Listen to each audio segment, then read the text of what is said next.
धन्यवाद अध्यक्ष जी। मैं आपके माध्यम से अपनी पार्टी कांग्रेस की तरफ से डिमांड ऑफ ग्रांट नवीकरणीय ऊर्जा रिन्यूएबल एनर्जी के ऊपर बोलने वाली हूँ। आज हम एक महत्वपूर्ण बिंदु पर खड़े हैं जहाँ स्थायी और नवीकरणीय ऊर्जा स्रोतों की आवश्यकता कभी भी अधिक दबाव वाली नहीं रही है। जब हम नवी और नवीकरणीय ऊर्जा मंत्रालय के कामकाज की चर्चा करते हैं तो मुझे इस साल जनवरी में NACIN का उद्घाटन स्मरण हो जाता है, जहां माननीय हमारे प्रधानमंत्री जी ने स्वामी तुलसीदास द्वारा रामराज में कर टैक्सेशन प्रणाली के विवरण का उल्लेख किया था। मैं समझती हूं कि मेरा भाषण नवीकरणीय ऊर्जा के मंत्रालय के कामकाज तक ही सीमित होगा और मैं ऐसा करने का आपको वचन देती हूं। यानी टैक्सेशन, पहले मैं अध्यक्ष महोदय अपने माननीय प्रधानमंत्री द्वारा प्रतिपादित टैक्सेशन के रामराज प्रणाली के दावे की जांच करवाना चाहती हूँ। इससे पहले जैव गैस संयंत्र, सौर ऊर्जा आधारित उपकरण, सौर ऊर्जा जनरेटर, पवन मिल, पवन संचालित बिजली जनरेटर उपकरणों, सौर लालटेन, सौर लैंप, महासागर तरंगे संयंत्रों, फोटोवोल्टिक कोशिकाओं जैसे जितने भी नवीकरणीय ऊर्जा उपकरण थे उसमें मात्र 5% GST लगती थी। हालांकि GST परिषद और सरकार माननीय प्रधानमंत्री के दावों का पालन करने में विफल रही है। यह ऐसा कैसे हुआ मुझे समझ नहीं आ रहा, क्योंकि अक्षय ऊर्जा उपकरणों पर GST दर को पिछले 5% से बढ़ाकर अब 12% कर दिया गया है। इन तथ्यों से माननीय प्रधानमंत्री साहब जो भारत राम राज्य संग्रह कर प्रणाली का पालन करवाना चाहते हैं, वास्तविकता के बजाय एक जुमला प्रतीक होता है। राम राज में जब लोगों पर कर लगाया जाता था, मैं राम राज की बहुत बात करी जाती है तो मैं उस इतिहास पे ले जाना चाहूँगी, तो उन्हें कभी भी लोगों को ये नहीं लगता था कि उन पर कर लगाया जा रहा है, क्योंकि कर उसी तरह एकत्र किया जाता था जैसे सूर्य पृथ्वी से जल आर्द्रता एकत्र करता है और फिर उसकी भलाई और समृद्धि के लिए उस पर वर्षा कर देता है।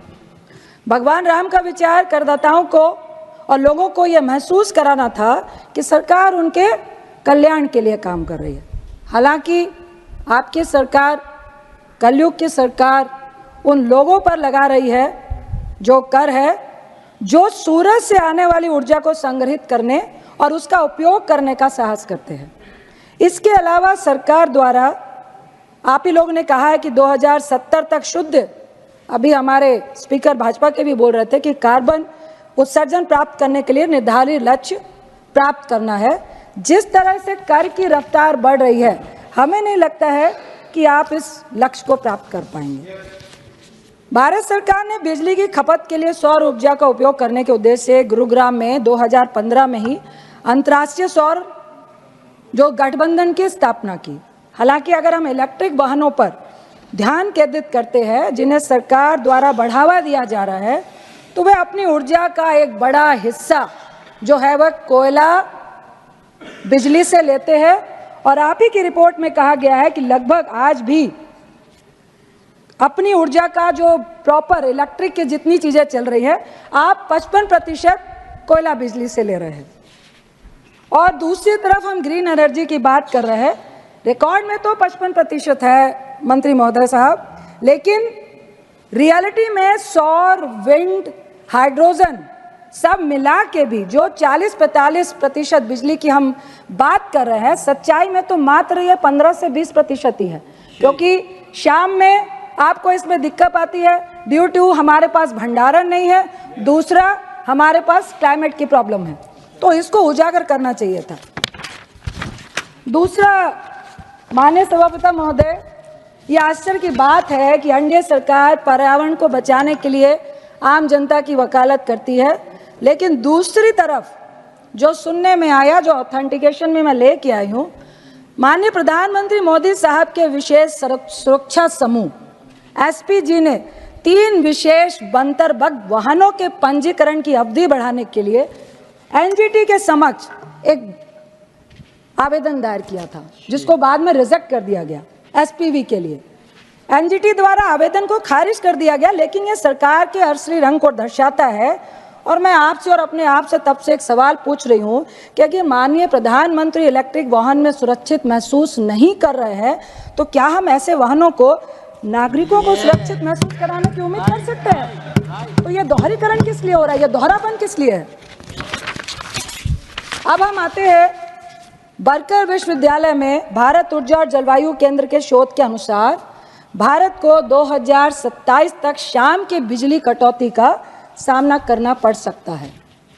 और इधर नवीकरण ऊर्जा की वृद्धि केवल आप सौर ऊर्जा पर ध्यान केंद्रित किया है, हाइड्रो और पवन ऊर्जा के बजट को भी इस बजट में आपने बहुत कम कर दिया गया। अब मैं आती हूँ पीएम सूर्य घर बिजली योजना, जो आपका टारगेट है लक्ष्य 10 मिलियन घरों तक बिजली पहुंचाना।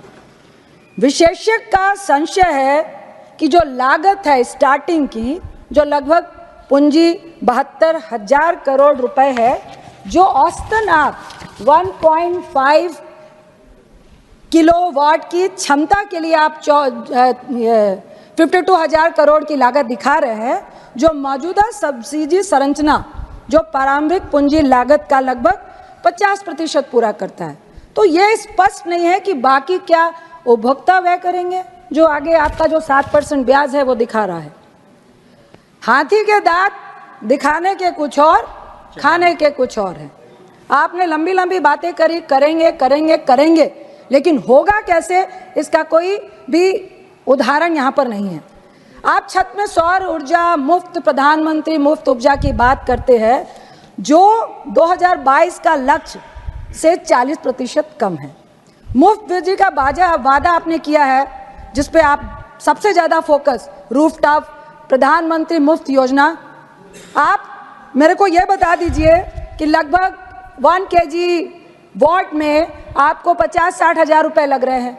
1.5 लाख में लगभग 78,000 पे आप सब्सिडी दे रहे हैं।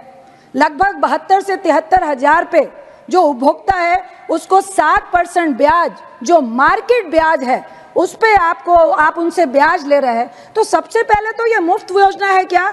ये तो मुफ्त योजना नहीं है। आप 7% उनसे ब्याज ले रहे हैं।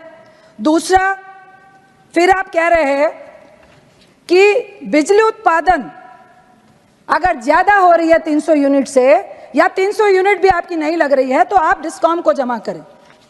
क्या डिस्कॉम, प्रधानमंत्री ने कहा कि उपभोक्ता को फायदा होगा, व्यापार होगा। अभी आपके स्पीकर भी कह रहे थे 15,000 का फायदा होगा। डिस्कॉम उपभोक्ता को क्या कैश पैसा दे रहा है? क्या नहीं दे रहा है ना, तो उसको फायदा किस तरह से हो रहा है? दूसरा, फिर से झूठ।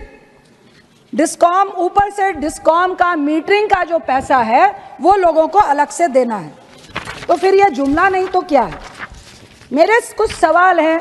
16 सूर्यग्रह में बहुत सारी खामियां हैं, उसके लिए पहला सवाल है, सोलर पैनल महंगे हैं एक गरीब आदमी के लिए। मान लिया तब भी वो 1.5 लाख का पैनल लगवा भी लेता है, ये बहुत बारीक चीजें हैं। तो छत पर उसकी क्षति होने, चोरी होने पे क्या सरकार उसका बीमा देगी? क्योंकि अभी ये खर्च गरीब आदमी को भुगतना पड़ रहा है। उदाहरण के लिए कई चोरी की घटनाएं आई हैं। कल ही मेरी दोस्त के चाचा ने 2 लाख का सोलर पैनल छत पे लगाया था, वो बैटरी वाला था। 65,000 की बैटरी चोरी हो जाती है, क्या सरकार उसकी बैटरी वापस देगी क्या? दूसरा पॉइंट है, हमारे पास विभिन्न मानकों के सौर गुणवत्ता प्रणाली ऊर्जा है। कौन तय करेगा कि कौन अच्छा है और कौन खराब है? उसकी क्वालिटी कौन तय करेगा कि किनका बेहतर है? मानक कैसे आप सेट कर रहे हैं? आज की तारीख में हम पूरी तरह से सच्चाई में चीन को लाल आंख दिखाने की बात करते हैं। आप तो चीन पर ही निर्भर हैं। क्या ऐसी कोई रिपोर्ट है जिसमें इंस्टॉल करने की तकनीक जो भारत में है उसका उल्लेख है क्या? नहीं है। चौथा सवाल है, क्या सरकार ने ऐसी कोई सरकारी अनुमोदित agency OEM, original equipment manufacturer, स्थापित की है जो गरीबों और मिडिल क्लास को मुफ्त मरम्मत और रख रखाव का भरोसा कम से कम पहले 4-5 साल तक दे सके? कोई ऑथेंटिकेशन नहीं है।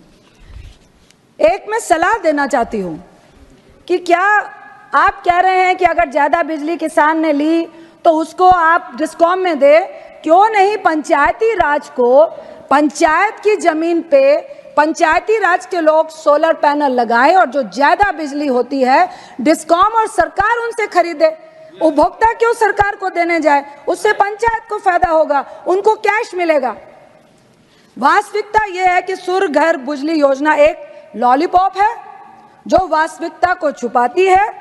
यह आम भारतीयों के लिए व्यवहारिक नहीं है क्योंकि 7% ब्याज के साथ साथ मीटरिंग डिस्कॉम शुल्क भी जारी आप रख रहे हैं। मेरी मांग है कि कम से कम मुफ्त के नाम पर जो ब्याज दर 7% मार्केट दर के नाम पर है उसे जीरो करना चाहिए आपको। अब हम बात करते हैं भाजपा चीनी भाई भाई, मोदी चीनी भाई भाई। एक तरफ हम आत्मनिर्भर भारत की बात करते हैं लेकिन दूसरी तरफ लाल आग दिखाने की बात करते हैं चीन को। लेकिन मुझे मालूम है दो दिल मिल रहे हैं मगर चुपके चुपके। एक तरफ आत्मनिर्भर की बात, दूसरी तरफ सूर्य पीएम योजना का बुनियादी और सौर मॉड्यूल और बैटरी के लिए क्या आप टोटली चीनी आयात पर निर्भर नहीं है? क्या आप हाँ ना कहेंगे? जबकि सौर और मॉड्यूल और बैटरियों के निर्माण को मजबूत करने के लिए घरेलू निर्माताओं को समर्थन देने की आवश्यकता थी जो अभी तक मिली नहीं है। यह है भाजपा का आत्मनिर्भर भारत जिसमें भरपूर मुनाफा किसको हो रहा है? चीन को हो रहा है। और दूसरी तरफ आप दिखाने की बात कर रहे हैं तो क्यों नहीं हम कहें कि मोदी चीनी भाई भाई। अब मैं पेरिस समझौते पे आती हूँ। पेरिस समझौता यानी 2030 तक, जो 2015 के तहत 2030 तक अपना लक्ष्य अक्षय ऊर्जा का उत्पादन को 500 गीगावाट पहुंचाना है। अभी तक हम पहुंचे हैं 200 गीगावाट तक और 500 2030 तक पहुंचने के लिए आपको हर साल 50 गीगावाट बनाना है। लेकिन सच्चाई में अभी आप मात्र 15 गीगावाट ही बना पा रहे हैं, वो भी सौर, ग्रिड, हाइड्रो, विंड बायोगैस मिलाने के बाद। इसका कुछ भी आंसर और ऑथेंटिकेशन नहीं है कि आप 50 गीगावाट तक पहुंचेंगे कैसे जब यहां पर इतनी सारे प्रॉब्लम्स आ रही हैं। इसके बाद मैं आ जाती हूं डिस्कॉम पे। डिस्कॉम डेवलपर्स के लिए सबसे बड़ी समस्या बन रहा है। एक तरफ 300 गीगावाट का लक्ष्य पूरा करने के लिए मैं सलाह दे रही हूं आपको, सरकार, डिस्कॉम, डेवलपर्स, उपभोक्ता यानी गरीब आदमी और मिडिल क्लास, इनका आपस में समन्वय होना अति आवश्यक है जो अभी दिख नहीं रहा है। उदाहरण, हर राज्य में आप डिस्कॉम अपने तरीके से काम करता है। अगर एक डेवलपर्स को 25 साल के लिए अब सौर ऊर्जा बनाने के लिए अनुमति देते हैं, वो अपना प्लान खरीदता है, आप उसको 5 साल का अप्रूवल हर 5 साल का रिन्यू करते हैं। आप उसको पहले 5 साल में कह देते हैं कि आपको 100 मेगावाट बिजली बनाने की अनुमति दी है, लेकिन बड़े सारे ऐसे कंप्लेन आई हैं कि 5 साल के बाद वो जब रिन्यू कराने जाता है तो उसको कह दिया जाता है कि अब आपको 50 मेगावाट ही बनानी है। आप ये बताइए, डेवलपर्स जिसने 100 या 150 मेगावाट का प्लांट बनाया है वो 50 मेगावाट पे अगर आ जाता है, उसको आप 25 साल के पूरे मेगावाट की गारंटी नहीं देते हैं तो डेवलपर्स भागेगा नहीं तो क्या करेगा? और मुझे शक है कि ये छोटे डेवलपर्स के साथ हो रहा है। क्या बड़े डेवलपर्स को ये बिजनेस सौंपने के लिए छोटे डेवलपर्स को जानबूझ के तंग किया जा रहा है? अभी यूपी के भाजपा स्पीकर बोल रहे थे, यूपी की घटना है, मैं डेवलपर्स का नाम नहीं लूंगी। तो मेरा कहना है कि 25 साल की स्थिरता, जिनको आप पहले 5 साल में 100-150 जो भी मेगावाट की बात करते हैं, 25 साल तक को उसी स्थिरता के साथ उसको उतने मेगावाट बनाने की अनुमति देते रहना चाहिए, बढ़ाना चाहिए ना कि घटाना चाहिए। दूसरी तरफ डिस्कॉम की समस्या हम अच्छी तरह से जानते हैं कि उसका रेवेन्यू तो कोयला से ज़्यादा आता है, कोयला बिजली उसको ज़्यादा महंगी पड़ती है, तो वो ग्रीन एनर्जी अक्षय ऊर्जा की तरफ क्यों जाएगा और उसकी सप्लाई पे क्यों ज़्यादा ध्यान देगा? तो क्या आपकी डबल इंजन की सरकार है, डिस्कॉम की सही निगरानी क्यों नहीं रख पा रही है आपकी सरकार? या आपकी निगरानी का ही नतीजा है कि डिस्कॉम इस तरह की हरकतें कर रहा है? क्योंकि मैं फिर कहूंगी कि आप ग्राफ बनाए तो स्टेट गवर्नमेंट, डिस्कॉम, डेवलपर्स, उपभोक्ता, अगर इसका समन्वय नहीं है तो हम 2030 का जो 6 साल का लक्ष्य 300 गीगावाट का और है, बिल्कुल भी पूरा नहीं कर पाएंगे। जमीन अधिग्रहण की बात करती हूँ जो सबसे जटिल है। लक्ष्य प्राप्ति के लिए समय से जमीन, टेंडर, डिस्ट्रीब्यूशन कंपनी और डिस्कॉम का वक्त पर सौर बिजली को खरीदना अनिवार्य है, जो इसके बिना हल नहीं है। जबकि टेंडर होने में लगभग 6 महीने, जमीन एक्वायर में 2-3 साल, तो 2030 के 300 गीगावाट को लक्ष्य को कैसे पूरा करेंगे? मंत्री साहब, टेंडर हुआ, आप क्या देंगे कि टेंडर हो गया हो जाएगा, लेकिन जमीन एक्वायर में आपको 2-3 साल लगेंगे, तो हम लक्ष्य तक कब पहुंच रहे हैं? जबकि राजस्थान, गुजरात, तमिलनाडु, कर्नाटक, आंध्र प्रदेश सबसे ज्यादा पोटेंशियल रखते हैं सौर ऊर्जा बनाने के लिए। मैं यहाँ एक सलाह देना चाहती हूँ, ट्रांसमिशन लाइन बननी चाहिए इन प्रदेशों में भी। अभी आपकी राजस्थान और गुजरात में है, सिर्फ राजस्थान, पश्चिम राजस्थान ही के पास इतनी बंजर जमीन है कि वो 400-500 गीगावाट तो वही बना सकता है, और वहाँ पे ट्रांसमिशन बन रहा है, और गुजरात में, लेकिन जिस स्पीड से बन रहा है वो बहुत धीमी है। इस तरह से हम टारगेट को अचीव नहीं कर पाएंगे। वैसे मैं कहूँगी छत्तीसगढ़, बिहार, जहाँ से मैं आती हूँ और छत्तीसगढ़ को रिप्रेजेंट कर रही हूँ, काफ़ी पोटेंशियल है ऊर्जा के लिए बिहार और छत्तीसगढ़ में भी। सौर डेवलपर्स को वहाँ पे भी बढ़ाना देना चाहिए। आपने छत्तीसगढ़ में तो थोड़ा बहुत किया है, लेकिन बिहार में बिल्कुल नहीं कर रहे। अब मैं आती हूँ पीएम कुसुम योजना पे, जो डायरेक्ट साहब भी बोल रहे थे। कहने को ये किसान ऊर्जा सुरक्षा उत्थान महाअभियान है, महाअभियान है। सच्चाई क्या है? दिखाया पहाड़, निकली चुहिया। लक्ष्य क्या था 2019 का? 10,000 मेगावाट, जिसमें से पूरा क्या हुआ? 2.56, यानी कि 3% से भी नीचे। 14 लाख और पंप के लक्ष्य, 14 लाख पंप के लक्ष्य थे, और स्थापित कितने हुए? 7.12 लाख, जिसमें 52% सिर्फ 3 स्टेट में है, राजस्थान, छत्तीसगढ़, महाराष्ट्र। बिहार क्यों नहीं? झारखंड क्यों नहीं? मध्य प्रदेश क्यों नहीं? यूपी क्यों नहीं? कृषि पंप 35 लाख को आपको सोलराइज करना था, लेकिन अभी तक किया कितना है? 13,562, और इनमें भी जीएसटी लग रही है। इस तरह से हम लक्ष्य को प्राप्त करेंगे। एक बार फिर आप किसान को धोखा दे रहे हैं, आपसे बड़ी बड़ी बातें कर रहे हैं। उदाहरण मुझे याद है, वित्त मंत्री मुझे याद आ रही हैं, उनका जुमला याद आ रहा है, रेलवे सॉल्ट ट्रैक, फरवरी 2020। मैं वित्त मंत्री जी के जुमले को कोट करती हूं। उन्होंने कहा था, large solar panel capacity alongside rail track to be settled. उन्होंने क्या कहा था? 51,000 हेक्टेयर जमीन जो बिना उपयोग के रेलवे की जमीन, रेलवे ट्रैक के साइड में होता है, वहां कम से कम कितना? 10 गीगावाट क्लीन ऊर्जा उत्पन्न करने की क्षमता रखते हैं। कहां गया वो प्रोजेक्ट? क्या रिप्लाई करेंगे क्या कि 10 छोड़िए, 2 गीगावाट भी रेलवे ट्रैक के आसपास बना है क्या? ये जुमला नहीं है तो क्या है? इसके साथ पवन ऊर्जा, जिसको आपने आज गायब कर दिया है इस बजट से। माना कि पवन ऊर्जा सौर ऊर्जा से महंगी है, पर इसमें मात्र 2-3 प्लेयरों की मोनोपोली है। क्यों है? क्यों महंगी है? अगर आप प्लेयरों की कंपटीशन बढ़ाएंगे, उनकी मोनोपोली कम होगी, तो नेचुरली है कि पवन ऊर्जा भी सस्ती होगी। क्या यहाँ पे भी कोई सरकार का षड्यंत्र है क्या? साथ में मैं डाटा सेंटर की बात करती हूँ, आपको सलाह दे रही हूँ कि डाटा सेंटर बहुत बड़ा उभरता हुआ सेक्टर है। दुनिया की बड़ी बड़ी कंपनियां, अमेजॉन, सॉफ्टवेयर, माइक्रोसॉफ्ट सब जुड़ी हुई है। वह भी चाहती हैं कि ग्रीन एनर्जी से जुड़ा जाए, लेकिन ऐसा हो नहीं पा रहा। हालांकि आपके ministry of information and broadcasting ने डेटा सेंटर के लिए नीति बनाई है, लेकिन मिनिस्ट्री ऑफ रिन्यूएबल एनर्जी ने कोई भी पॉलिसी नहीं बनाई है। तो क्या सिर्फ आपका जो इवेंट मैनेजमेंट है उससे काम होगा? आप अपना आरपीओ ठीक क्यों नहीं करते हैं? ई वाहन पे आती हूँ, जिसकी बात अभी क्वेश्चन आवर में भी चल रही थी। अक्षय ऊर्जा का विषय है, जिसमें हम वातावरण को स्वच्छ करने के लिए यह सारे प्रयास कर रहे हैं। हमें इलेक्ट्रॉनिक अवशेष उत्पादन और उपचार के बारे में उल्लेख करना अनिवार्य हो जाता है। नवंबर 2023 में एक आरटीआई के जवाब में केंद्रीय प्रदूषण नियंत्रण बोर्ड द्वारा दी गई जानकारी के अनुसार 2021-22 में देश में लगभग 16,01,155 मीट्रिक टन से अधिक इलेक्ट्रॉनिक कचरे का उत्पादन हुआ है, और सरकार ई कचरा प्रबंधन नियमों को पूरा करने में विफल रही है।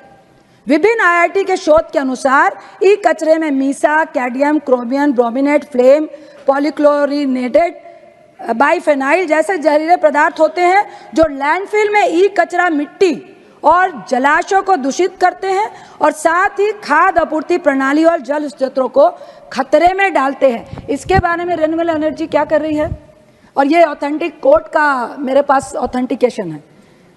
एक तरफ देश की अनिश्चित स्थिति को ध्यान में रखते हुए एनजीटी को हमारे प्रधानमंत्री के नेतृत्व में देश के इलेक्ट्रॉनिक कचरे के ज्ञानपूर्ण चरण के मुद्दे क्या संज्ञान लेना पड़ा, लेकिन हमारे प्रधानमंत्री सेल्फी लेने में खुश हैं।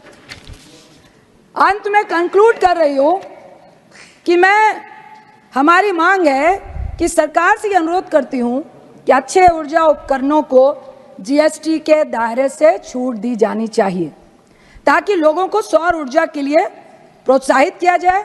माननीय प्रधानमंत्री द्वारा साथ ही जो दावे की पुष्टि की जा सके कि सरकार का जो कर संग्रह है वो राम राज्य प्रणाली का पालन करती है।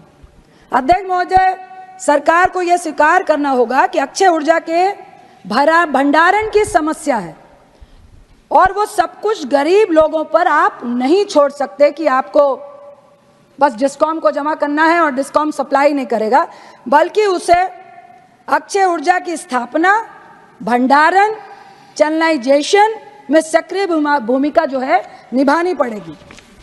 और इससे ही अक्षय ऊर्जा में आप रोजगार की बात करते हैं, अभी तक ऐसा कोई रोजगार उत्पन्न अक्षय ऊर्जा ने किया नहीं है। इससे रोजगार पैदा होगा जब उसको चैनलाइजेशन करेंगे और भंडारण करेंगे। और मैं ये भी बताना चाहती हूँ कि 300 गीगावाट 2030 बजट की लागत कितनी आ रही है?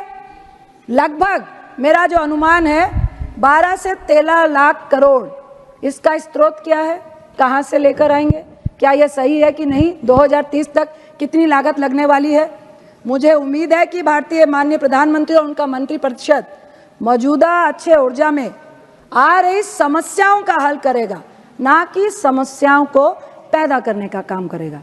मैं आपको आश्वस्त करती हूँ अपने पार्टी की तरफ से, हमारे एलओपी माननीय खड़गे साहब, हमारी मैडम सोनिया गांधी जी, हमारे लोकसभा के एलओपी राहुल गांधी जी, जो सत्य के प्रतीक और न्याय के समर्थक है, सरकार को लोगों के कल्याण के लिए काम करने पर हम हर संभव सहायता का वादा करते हैं।